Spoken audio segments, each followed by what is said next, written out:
मैं राजेश शर्मा और seven India news में आपका स्वागत है।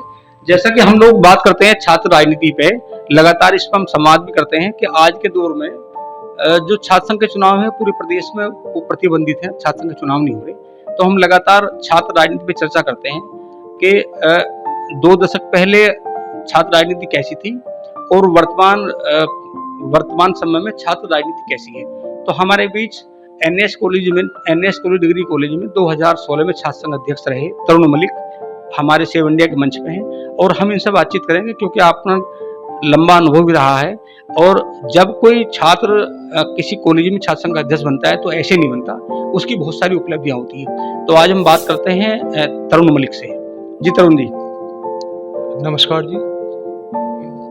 हम जानना चाहते हैं कि जब आप छात्र संघ के अध्यक्ष थे, लगभग 7 साल पहले आप छात्र संघ के अध्यक्ष थे, और उस समय की छात्र राजनीति में और वर्तमान, चूंकि अब तो छात्र संघ चुनाव पे वैसे भी रोक है, छात्र संघ के चुनाव नहीं हो रहे, तो उस समय आपको कितना संघर्ष करना पड़ा, उस समय की छात्र राजनीति कैसी थी और वर्तमान की कैसी है? देखिए, छात्र राजनीति जब भी आप कहीं सुनते हैं किसी मंच से तो समझ में आता है कि छात्र राजनीति है तो संघर्ष बेजोड़ रहा होगा।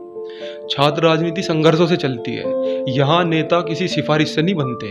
छात्र राजनीति में जो भी कोई छात्र उभर कर आता है वो अपने दम पे, अपने संघर्ष से आगे उभर कर आता है। और आज की राजनीति में, और जैसा कि आपने अभी बताया कि अब वर्तमान में छात्र संघ के चुनाव बंद हैं, तो इसका सीधा संबंध सरकार की तानाशाही से है। सरकार तानाशाह है तभी तो चुनाव नहीं होने दिए जा रहे हैं। सरकार नहीं चाहती कि परिपक्व नेता, संघर्ष से निकले हुए आदमी आगे छात्र राजनीति में आए। हो सकता है सरकार की मंशा यही रही हो कि वंशवाद को आगे बढ़ाना है, इसलिए छात्र संघ के चुनाव नहीं कराए जा रहे प्रदेश में। ये एक अपने आप में एक बड़ी तानाशाही वाली बात है। तरुण जी, अगर छात्र संघ के चुनाव नहीं होंगे तो एजुकेशन पे इसका क्या फर्क पड़ेगा? एजुकेशन पे जी सारा ही फर्क पड़ेगा। जो छात्रों के मुद्दे हैं, छात्रों की समस्याएं, उन्हें उठाएगा कौन? छात्र संघ चुनाव ना होने का मतलब है छात्र राजनीति को समाप्त कर देना। यदि छात्र राजनीति ही समाप्त हो जाएगी और तो छात्र राजनीति में कैसे आगे आ पाएंगे? छात्र आगे नहीं आएंगे तो छात्रों के मुद्दे भी दब के रह जाएंगे, छात्रों की समस्याएं दब के रह जाएंगी, और जो छात्र नेता उभर कर संघर्ष कर आ रहे हैं वे आने बंद हो जाएंगे। सरकार का विरोध ही खत्म हो जाता है छात्र राजनीति खत्म हो जाने से। क्योंकि मैं लगातार देखता हूँ, मैंने कई बार देखा कि आपने कई ऐसे मूवमेंट चलाए युवाओं को लेकर जिसमें 3-4 हजार लोगों की भीड़ भी रही, और मुझे पता चला है कि आपने अभी पिछले महीने एक युवा दल के नाम से संगठन बनाया है। तो ये जो युवा दल के नाम से आपने संगठन बनाया है, इसके पीछे क्या मंशा है? मतलब क्या आप भविष्य में क्या करना चाहते हैं? देखिए, भविष्य की बात करने से पहले मैं अपनी शुरुआत से बताना चाहता हूँ। जब मैं बहुत छोटी उम्र में था, तब से ही मेरी शुरू से मैं अपने क्षेत्र में समस्याओं को देखता आ रहा था, और तब से ही मेरा मन है कि मैं अपने क्षेत्र की, अपने समाज की समस्याओं को अपने ऊपर लेना चाहता था। मैंने हमेशा यही चाहा बचपन से ही कि मेरे लोगों को, मेरे साथियों को, हमारे गांव समाज में यदि कोई समस्या हो तो उसे मैं अपने ऊपर लूँ, उसका समाधान कराऊँ, अपने लोगों को कोई समस्या ना होने दूँ। उसके बाद जैसे जैसे हम बड़े हुए, कॉलेज में आए, राजनीति की तरफ देखा, समझना शुरू किया, तो हमें एक बात समझ में आई कि यदि हम अपने लोगों का भला करना चाहते हैं तो हमें राजनीति में आना होगा। और इसी सोच के साथ हमने अपने एनएस डिग्री कॉलेज से चुनाव लड़ा, छात्र संघ का बेहद मजबूत चुनाव लड़ा, और चुनाव हम जीत कर आए। जिसके बाद लगातार हमने अपने लोगों के लिए काम किया, दिन रात, धूप बरसात, किसी चीज की परवाह नहीं करी। हमेशा अपने लोगों के बीच में रहे, उनकी समस्याओं में इस कदर उलझे रहे कि अपना जीवन, अपना सब कुछ हमने अपने लोगों को ही समर्पित कर दिया। लेकिन तब भी हम अपने लोगों की समस्याओं को खत्म नहीं कर पा रहे थे।